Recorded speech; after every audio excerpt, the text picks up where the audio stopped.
নমস্কার। আজকের আলোচ্য বিষয় ব্যারাকপুর লোকসভা কেন্দ্র।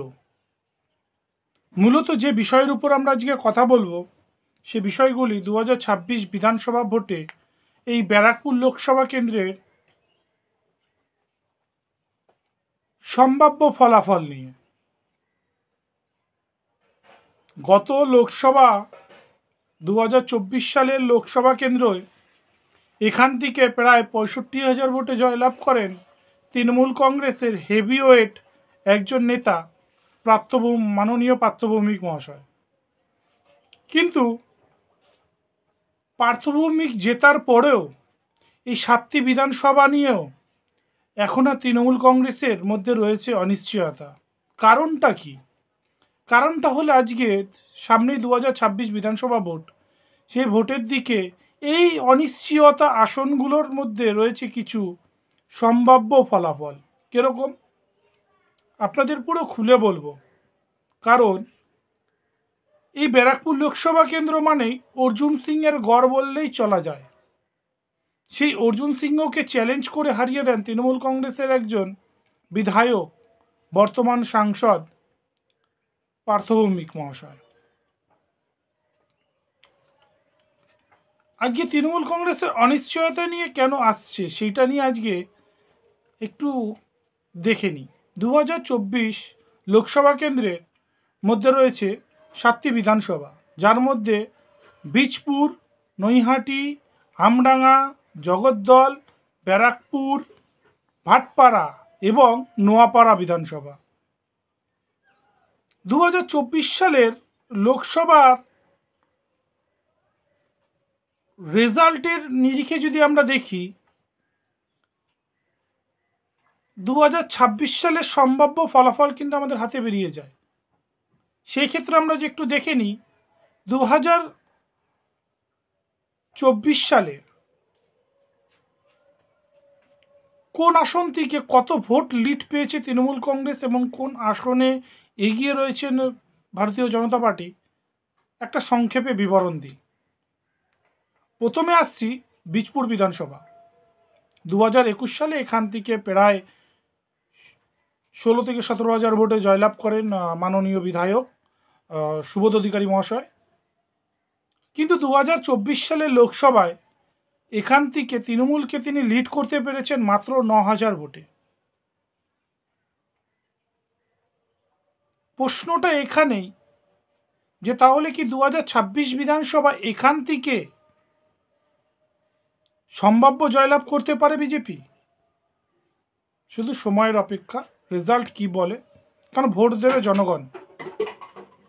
তারপরে আসব নৈহাটি বিধানসভা, যেখানকার বর্তমান বিধায়ক সনদ দে এবং প্রাক্তন বিধায়ক বর্তমান সাংসদ মাননীয় পার্থভৌমিক মহাশয়।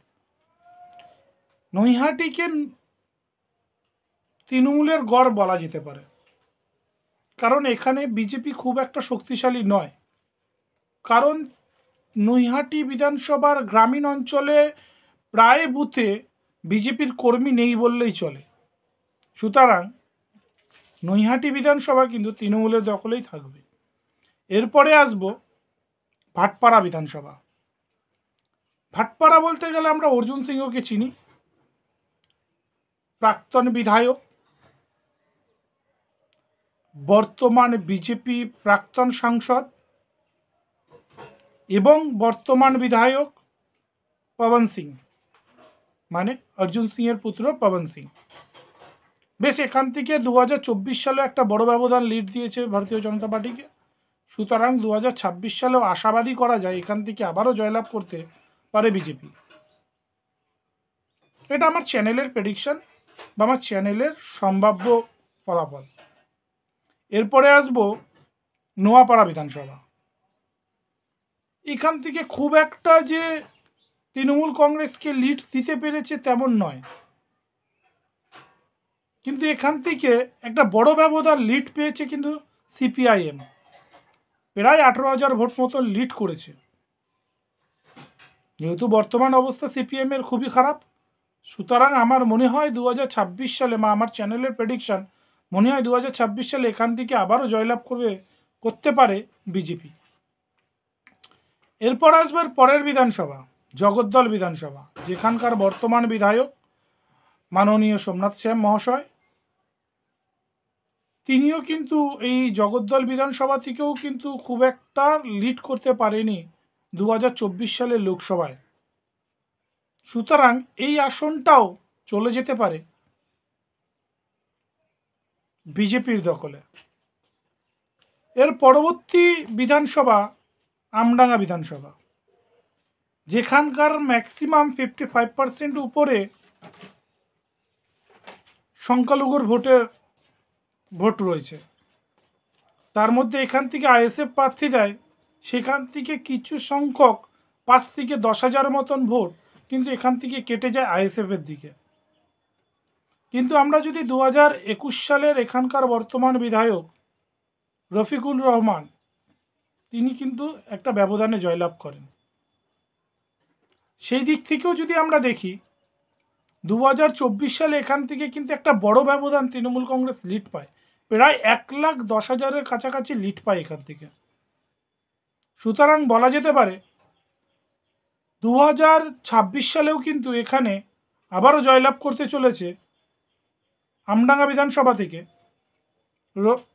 তৃণমূল কংগ্রেস। এরপরে আসবো খুব আলোচিত বিষয়, ফিল্ম পরিচালক রাজ চক্রবর্তী, যিনি বর্তমান ব্যারাকপুর লোকসভা কেন্দ্রের একটি গুরুত্বপূর্ণ শহর ব্যারাকপুর বিধানসভা। এই ব্যারাকপুর বিধানসভা নিয়ে আমরা যদি দেখি 2021 সালে তিনি জয়লাভ করেন এবং 2024 সালে মাত্র 3,000 ভোট লিড করেন তৃণমূল কংগ্রেসকে। এই দিক থেকে আমরা যদি দেখতে পারি যে 2026 সাল বিধানসভায় এখান থেকে কিন্তু একটা বিজেপি জয়লাভ করার 60-40 চান্সেস রয়েছে। তাই সম্ভবত আজকের এই ব্যারাকপুর শিল্পাঞ্চল জুড়ে যদি দেখি, দুটি বিধানসভা তৃণমূল কংগ্রেস পেতে পারেন এবং 5টি বিধানসভা বিজেপির দখলে যেতে পারে। তো এখান থেকে বলাই যেতে পারে ব্যারাকপুর শিল্পাঞ্চলে একটা বড় ঘুরচক্র চলতে পারে এই 2026 বিধানসভার সম্ভাব্য ফলাফলে।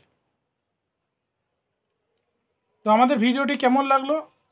আপনাদের যদি ভালো লাগে চ্যানেলটি লাইক করবেন, সাবস্ক্রাইব করবেন এবং শেয়ার করবেন।